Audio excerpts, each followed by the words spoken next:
Assalamualaikum warahmatullahi wabarakatuh. Selamat pagi anak-anak. Gimana kabarnya hari ini?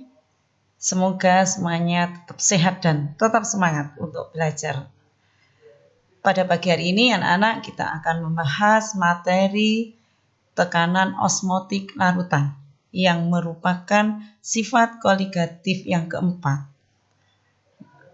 Nah, jangan lupa anak-anak sebelum kita mulai mempelajari tekanan osmotik larutan, jangan lupa kita berdoa dulu anak-anak. Silahkan kalian berdoa dulu menurut keyakinan dan percayaan kalian masing-masing.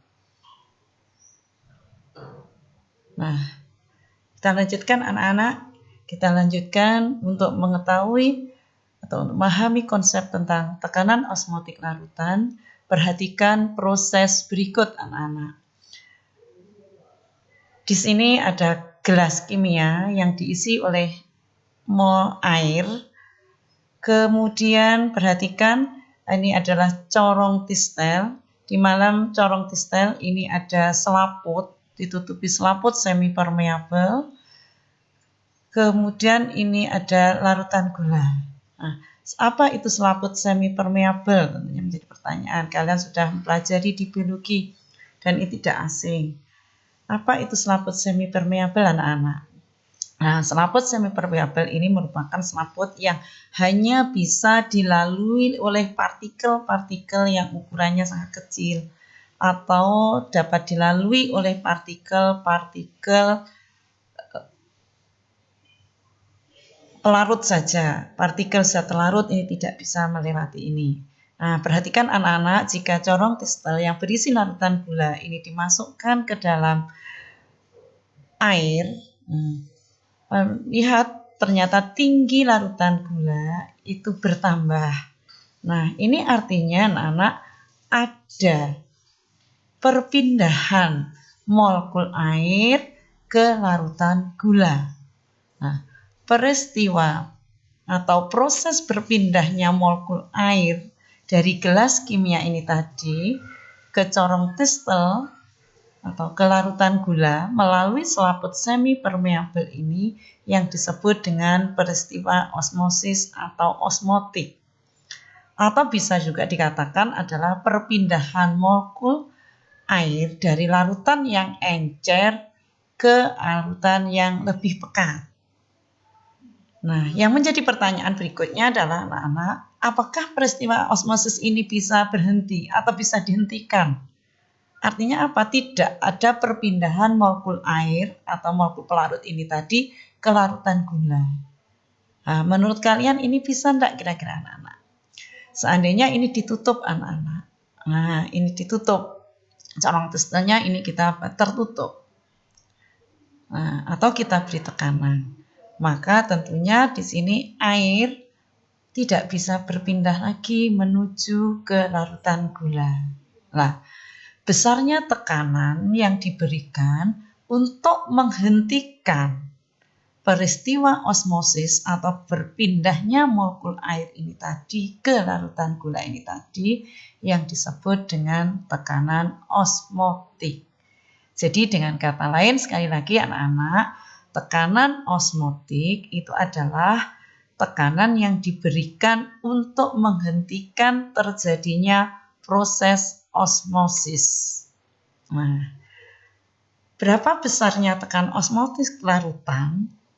Nah, besarnya tekanan osmotik larutan ini sudah diselidiki oleh Van Hoff yang dinyatakan dengan rumus P sama dengan M kali R kali T, di mana M itu adalah molaritas larutan dengan satuan mol per liter, R itu adalah konstanta gas ideal yaitu 0,08205 liter atm mol Kelvin, dan T yaitu suhu mutlak artinya yaitu suhu dalam Kelvin, di mana T dalam Kelvin itu sama dengan suhu dalam derajat Celcius ditambah dengan 273. Nah, anak-anak, kalian sudah sering mendengar misalnya minuman isotonik. Nah, tentunya itu tidak asing kata isotonik itu buat kalian. Nah, apa itu isotonik?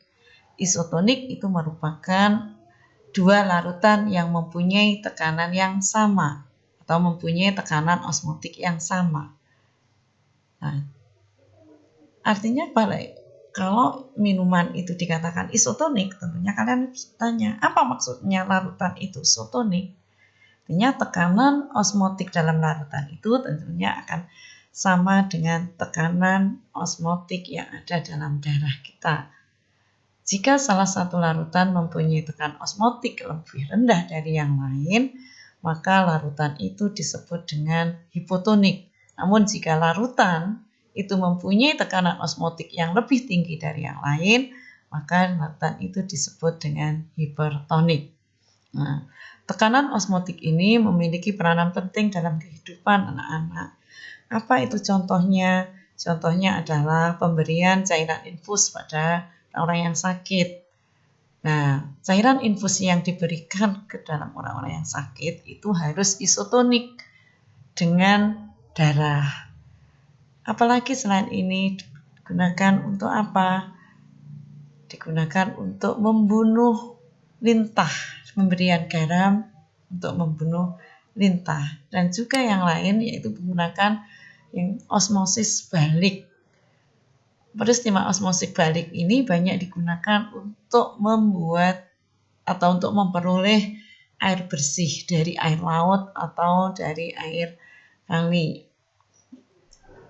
Apa yang dimaksud dengan osmosis balik ini anak-anak? Tentunya begini anak-anak, biasanya kita proses osmosis itu berlangsung dari yang encer ke yang pekat. Tapi kalau air laut itu tentunya banyak mengandung garam. Nah, supaya menghasilkan air yang tidak mengandung garam, tentunya anak-anak air laut tadi diberikan tekanan sedemikian rupa sehingga peristiwa osmosis itu tadi terjadi dari air laut melewati selaput semi-permeable sehingga menghasilkan air yang tidak mengandung garam. Inilah yang dikenal dengan osmosis balik yang sering digunakan untuk menghasilkan air bersih baik dari air laut maupun air sungai. Nah, apabila kalian sudah memahami konsep tekanan osmotik larutan, maka nanti kita lanjutkan dengan perhitungan-perhitungan tekanan osmotik larutan pada video berikutnya. Nah, terima kasih anak-anak, semoga tetap semangat. Assalamualaikum warahmatullahi wabarakatuh.